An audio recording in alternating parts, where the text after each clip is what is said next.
Salmo 49 verse 1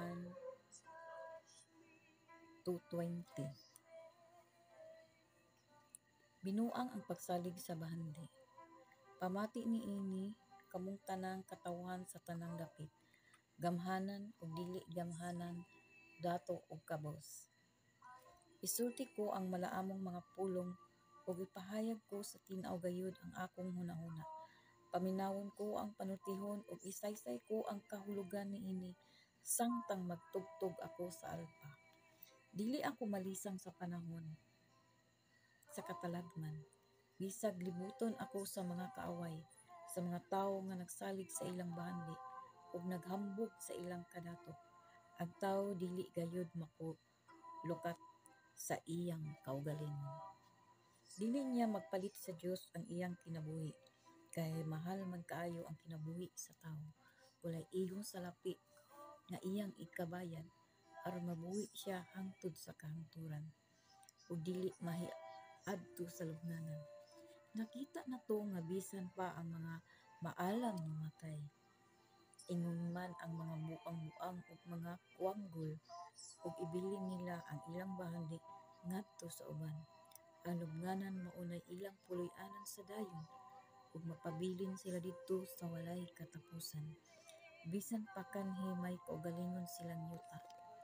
Ang pagkainila sa tawo nga dili gayud makapugong sa iyang kamatayon, mamatay gayud siya sama sa mga mananap. Tan-awa ang nahitabo niadtong nagsalig sa ilang kaugalingon ug ang dangatan niadtong magsalig sa ilang bandi.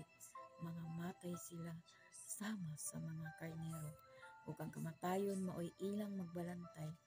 Moadto sila sa lubnganan ug magdunot ang ilang lawas. Unya ang kalibutan sa mga patay maunay ilang puloy-anan. Apan luwason ako sa Dios gikan sa gahom sa kamatayon ug dawaton niya ako. Ayaw kasina kun moadato ang usa ka tawo ug magdugang ang iyang kadato. Kay dili niya kini madala inig kamatay na niya. Dili muuban kaniya ang iyang bahandi ngadto sa lubnganan. Hallelujah.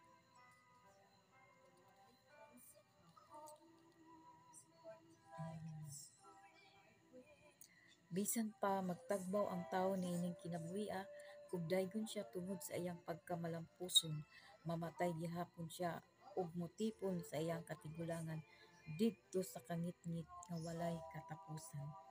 Mamatay gayud siya sama sa mga mananap. Nindot kay mga igsoon. Ang title ni Amy, Binuang ang pagsalig sa bahandi, Salmo chapter 49 verse 1 to 20. Basahan ang kaninyong mga igsoon. Nindot kay mga sugilanan mga igsoon. Hindi na lang kutob may gabi sa tanan. Salamat sa mga pulong ug Ginoo. I-bless nimo kami sa nakadungog sa magbasa nining mga pulong.